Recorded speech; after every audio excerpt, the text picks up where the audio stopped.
ഇതാണ് ഇവിടെ എത്ര കുട്ടികളുണ്ട്? ഇപ്പൊ 3 കുട്ടികളുണ്ട് അവിടെ. 3 കുട്ടികള്. ഇത് വന്നപ്പോ ചെറിയ തൊയ്ത്തായിരുന്നു ഇവിടെ ഇങ്ങനെ ഉണ്ടാക്കി ആദ്യം. അത് കഴിഞ്ഞിട്ട് പിന്നെ പശുക്കള് എണ്ണം കൂടി വെറും 10 സെന്റിൽ വീടും 10 പശുക്കളെ ഒരുമിച്ച് നിർത്തി ജീവിതം മുന്നോട്ട് കൊണ്ടുവന്ന ഒരു ക്ഷീര കർഷകനെയാണ് നമ്മളിന്ന് കാണാൻ പോകുന്നത്. അപ്പൊ എടപ്പറമ്പ് ഫാംസിന്റെ പുതിയൊരു വീഡിയോയിലേക്ക് എല്ലാവർക്കും സ്വാഗതം. ഞാൻ സിനോബി. നമ്മളിപ്പോ നിൽക്കുന്ന പെരുമ്പാവൂരിനടുത്ത് മുടിക്കൽ എന്ന സ്ഥലത്ത് അലിയാരിക്ക പശു വളർത്തുന്നിടത്താണ്. വെറും 10 സെന്റിൽ വീടും അതിനോടൊപ്പം തന്നെ പശു വളർത്തൽ ഒരുമിച്ച് കൊണ്ടുപോകുന്ന കാഴ്ചകളാണ് നമ്മളിന്ന് കാണാൻ പോകുന്നത്. അത് മാത്രമല്ല ഇദ്ദേഹത്തിന് പശു വളർത്തൽ വളരെ ലാഭകരമാണ്. അപ്പൊ ഇതിന്റെ കാഴ്ചകളാണ് നമ്മൾ കാണാൻ പോകുന്നത്. നേരെ വീഡിയോയിലേക്ക് പോകാം. നമസ്കാരം. നമസ്കാരം. അപ്പൊ എത്ര നാളായിട്ടാണ് ഈ പശു വളർത്തൽ മേഖലയിലേക്ക് വന്നത്? ഒരു 40 കൊല്ലത്തോളായിട്ടുണ്ട്. അതെല്ലേ. എങ്ങനെയായിരുന്നു ഈ പശു വളർത്തൽ മേഖലയിലേക്ക് വന്നത്? നമ്മുടെ പാരമ്പര്യമായിട്ടുള്ള കാരണന്മാരായിട്ട് വന്ന് അങ്ങനെ ഞാൻ ഇങ്ങോട്ട് മാറിയതിന് ശേഷം ഒരു പശു മേടിച്ചു. അതിനെ അങ്ങനെ കൊണ്ടുവരുന്നു. പിന്നെ 2 അങ്ങനെ ഓരോന്ന് കൂടി ഇത്രയും പശുക്കളായി. വളർത്തൽ മേഖലയിലേക്ക് വന്നതെന്ന് പറഞ്ഞാൽ ഞങ്ങളിങ്ങനെ ഞാനിത് കണ്ടു വളർന്ന് അങ്ങനെ ആരിനോട് ഇതിലേക്ക് വന്നത് ബാപ്പയായിട്ട് കണ്ട് അങ്ങനെ വന്നതാണ്. ഇങ്ങോട്ട് പെര വച്ച് മാറിയപ്പോ ഒരു പശു വാങ്ങി. താമസിച്ച അവിടെ തറവാട് അവിടെയാണ്, അപ്പുറയാണ്. അങ്ങനെ ഞങ്ങള് ഇതിൽ വന്ന് ഇവിടെ വന്ന് ഒരു പശു മേടിച്ച്. അന്ന് തൊഴുത്തൊന്നും ഉണ്ടായില്ല. ഒരു ടർപ്പ വലിച്ചേറ്റി ഇവിടെ തന്നെ അമ്മ തൊയ്ത്താർന്ന് ഫസ്റ്റ് തൊയ്ത്ത്. ഒരു പ്ലാവ് ഉണ്ടായിരുന്നു. ആ പ്ലാവിന്റെ അടിയിൽ പായ വലിച്ചേറ്റി അങ്ങനെ ഒരു കാറ്റത്ത് ആ പ്ലാവ് മറിഞ്ഞ് ചാടി. പിന്നെ അങ്ങനെയാണ് പോയി. അങ്ങനെ 2 അങ്ങനെ ഈ നിലയിലെത്തി. ഇപ്പൊ വേറെ കുഴപ്പമൊന്നുമില്ല.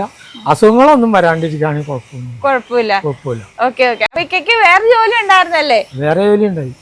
എന്ത് ജോലിയാണ്? ഇവിടെ ഈ മില്ലിലൊക്കെ ഇവിടെ തൊട്ടടുത്ത മില്ലാണ്. ഈ മില്ലിനായിരുന്നു ജോലി ചെയ്തോണ്ടല്ലേ? അപ്പൊ ആദ്യം ഒരു കിടാവിനെ വാങ്ങിച്ചെന്ന് പറഞ്ഞു. എത്ര രൂപയ്ക്ക് വാങ്ങിച്ചത്? അതന്ന് 25 രൂപക്ക് വാങ്ങിയത്. അന്ന് വില കുറവാണ് പശുക്കൾക്കൊക്കെ. അന്ന് അങ്ങനെ നാട്ടിൽ നിന്നാണ് വാങ്ങിയത്. വീടുകളിൽ നിന്ന് വാങ്ങിയത്. പിന്നെ അന്ന് പിന്നെ 1, 2 അങ്ങനെ കൂട്ടി ഇപ്പൊ എത്ര ഉണ്ട്? ഇപ്പൊ 10 പശുണ്ട്. 10 പശുണ്ട്. എങ്ങനെയാണ് ഈ 10 പശുവിലേക്ക് എത്തിയത്? 10 പശുവിലേക്ക് എന്ന് പറഞ്ഞാൽ ഞങ്ങള് ഇതിൽ നിന്ന് പൈസ സ്വരുക്കൂട്ടി വെച്ച് ചിട്ടിയൊക്കെ കൂടി അങ്ങനെയാണ് ഒരെണ്ണം അടുത്തത് വാങ്ങിക്കണം. അല്ലാതെ ലോൺ എടുത്തുള്ള പണിയൊന്നുമില്ല. ലോൺ ആകെ എടുത്തത് പെരക്ക് മാത്രമേ ഉള്ളൂ. അതെയോ?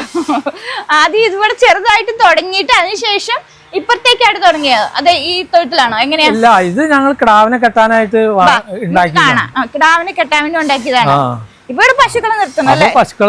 ഇവിടെ 4 നിർത്തിയിട്ടുണ്ടല്ലേ? ഓക്കെ. ഇവിടെ HF ജേഴ്സി എല്ലാം കൂടെ കൂടിയതല്ലേ? എത്ര ലിറ്റർ പാലുൽപാദനം ഉണ്ട് ഈ സൈഡില്?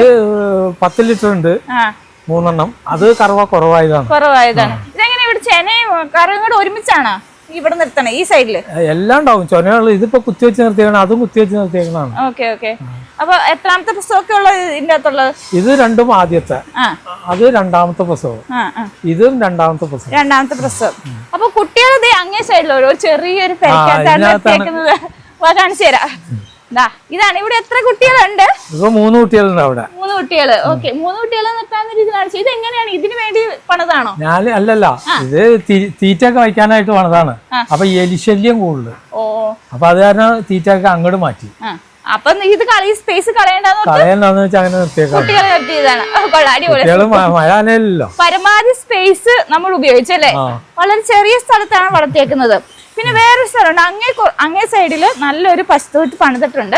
അത് നമുക്ക് കാണാം. ഇവിടെ 2 കുട്ടികളെ നിർത്തിയിട്ടുണ്ട്. 2 കുട്ടികളെ ആ തൊഴുത്തിലുള്ളവര്. എനിക്ക് തോന്നുന്നു ഇത് ഈയിടെ പ്രസവിച്ചാന്ന് തോന്നുന്നു. പ്രസവിച്ചതാ. ഓക്കെ. ഇത് 8 ദിവസമായുള്ളൂ. അതെയോ? ഓക്കെ. ഇതാ അത് 3 മാസമായി. 3 മാസമായി. പിന്നെ വേറെ സ്ഥലത്ത് അങ്ങേ സൈഡിലുണ്ട്. ഇതാണ് ശരിക്കുള്ളത് ഇതാണ്. ഓക്കെ. ഇതിപ്പോ എത്ര കെട്ടാൻ ഒരു പശുവിനെ കൂടെ ഞങ്ങള് കെട്ടിയില്ല. പിന്നെ സുഖമായിട്ട് കിടക്കട്ടെ എന്ന് ഓർത്താണ്. അവിടുന്ന് ഒരു പശുവിനെ ഇതിൽ കെട്ടാൻ സ്ഥലമുണ്ട്. എത്രയോ സ്ഥലമുള്ളൂ. ഇവിടം തൊട്ട് ഇവിടം വരെയുള്ളൂ. പക്ഷെ അടിപൊളി നല്ല ഭംഗിയായിട്ട് പശുക്കളെ നിർത്തിയിട്ടുണ്ട്. നല്ല ഭംഗിയായിട്ട് പണിതിട്ടുണ്ട്. മേളില് ഷീറ്റാണ്. പിന്നെ അതുപോലെ തന്നെ വീടിനോട് ചേർന്നാണ് ചെയ്തിരിക്കണം. ഇതെങ്ങനെയാണ് ഈ ഐഡിയ ഒക്കെ വന്നേ ശരിക്കും പറഞ്ഞ? നമ്മള് ഇത് വന്നപ്പോ ചെറിയ തൊയ്ത്തായിരുന്നു ഇവിടെ ഇങ്ങനെ ഉണ്ടാക്കി ആദ്യം. അത് കഴിഞ്ഞിട്ട് പിന്നെ പശുക്കള് എണ്ണം കൂടി വലിയ തൊയ്ത്താക്കി നീളാക്കി ഷീറ്റ് മേഞ്ഞ് അങ്ങനെ ഇതെന്ന്. അപ്പൊ നമ്മുടെ പണിക്കാരൻ നമ്മുടെ സ്വന്തത്തിലുള്ള ആളാ. അന്ന് 19,000 രൂപയായി. അന്ന് ഒക്കെ എല്ലാ സാധനങ്ങൾക്കും വില കുറവാണല്ലോ. ഇപ്പൊ ഇരട്ടി പൈസയാണ്. ഇപ്പൊ ഇതിന്റെ ഷീറ്റ് പോയിരിക്കാണ്. ഷീറ്റ് മാറണം. മഴ മാറിയിട്ട് വേണം. Okay okay. ഇവിടെ ഇപ്പൊ 1 2 3 4 6 പശുക്കളെ നിർത്തിയിട്ടുണ്ട്. ഇവിടെ 6 പശുക്കളെ നിർത്താനില്ല ചെയ്തേക്കണേ. 7 ഉണ്ടാവും. 7. Okay okay. 7 നിൽക്കും. ഇതൊക്കെ 10 ലിറ്റർ, അത് 12 ലിറ്റർ ഉണ്ട്, ബാക്കിയൊക്കെ 10. ഇത് രണ്ടും ഇവിടെ പെറ്റു വളർന്നുണ്ടായ കുട്ടികളാണ്. അതെയോ? ഇതിന്റെ തള്ളയാണ് ആ കൊമ്പില്ലാത്തതിന്. അതിന്റെ കുട്ടിയാണ് ഇത്. ആദ്യത്തെ കുട്ടിയാണ്.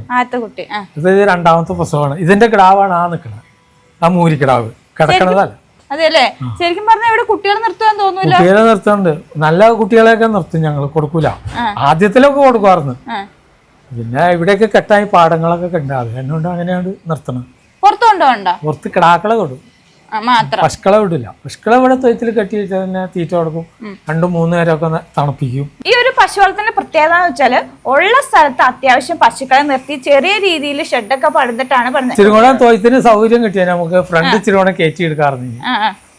അന്ന് പ്രതീക്ഷയില്ല ഇങ്ങനെ തൊഴുത്തുണ്ടാക്കണമെന്നും ഒന്നുമുള്ള. അപ്പൊ ഇവിടെ എത്രത്തോളം പാലുൽപാദനം ഉണ്ട്? പാലുൽപാദനം ഇപ്പൊ ഒരു 10-60 ലിറ്ററോളം ഉണ്ട്. എങ്ങനെയാ? വീടുകളിലാണ് കൊടുക്കണം. പിന്നെ സൊസൈറ്റിയിൽ കൊടുക്കണം. നമുക്ക് എത്രയ്ക്ക് കൊടുക്കാൻ പറ്റുന്നുണ്ട് ഇപ്പൊ ഈ പെരുമ്പാവൂർ ഏരിയയിലല്ലേ? ഇവിടെയൊക്കെ ഞങ്ങള് ലിറ്ററിന് 70 രൂപ കൊടുക്കണം.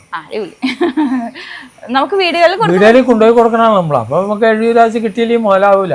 വണ്ടിക്കാശും പെട്രോൾ അടിച്ച് ഈ വീടിന്റെ ഇവിടെ നിർത്തി അടുത്ത വീടിന്റെ അടുത്ത് ഒക്കെ പെട്രോൾ ചെലവാണല്ലോ. നമ്മള് കഷ്ടപ്പെടുന്നതല്ലേ. പാല് കൂടുതലുള്ള സമയത്ത് സൊസൈറ്റി കൊണ്ടുപോയി സൊസൈറ്റി കൊടുക്കും.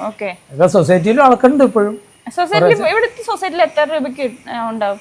40-42 അങ്ങനെ ഏരിയയിലും അങ്ങോട്ട് പോകും. കുറഞ്ഞ അവിടെ ടെസ്റ്റും കാര്യങ്ങളൊക്കെ വന്നു കഴിഞ്ഞാൽ അതിന്റെ അനുസരിച്ചാണ് വില ഇടുന്നത്. ഇക്കടെ പശുവളത്തിന് തുടക്കത്തിൽ എന്തായാലും വലിയ വരുമാനം കാണില്ല. പിന്നീട് വരുമാനമുള്ള മാർഗമാക്കി ഈ പശുവളത്തിൽ എങ്ങനെയാ മാറ്റിയത്? വരുമാനമുള്ള മാർഗമാക്കിയത് എന്ന് പറഞ്ഞാൽ ഞങ്ങള് നിസ്സാര പൈസയൊക്കെ മാറ്റി വെച്ച് ചിട്ടികൾ കൂടും. ചെറിയ ചിട്ടികൾ, മാസ ചിട്ടികൾ കൂടും. അങ്ങനെ കൂടി ആ പൈസ ചിട്ടി വട്ടത്തിൽ കിട്ടുമ്പോൾ അങ്ങനെ വേറൊരു പശു മേടിക്കും. അങ്ങനെയാണ് ഇത് ഇത്രയും പശുക്കളായിട്ട് വന്നത്. ഓക്കെ. ചെറിയ രീതിയിൽ നമ്മൾ സേവ് ചെയ്ത ആ ചിട്ടിയിൽ കൂടി എടുത്തിട്ടാണ്. ഞങ്ങള് 3 ആള് ഉള്ളൂ. അതെയോ? ഇപ്പൊ ആരൊക്കെയാണ് ഈ പശു വളർത്തൽ സഹായിക്കണേ?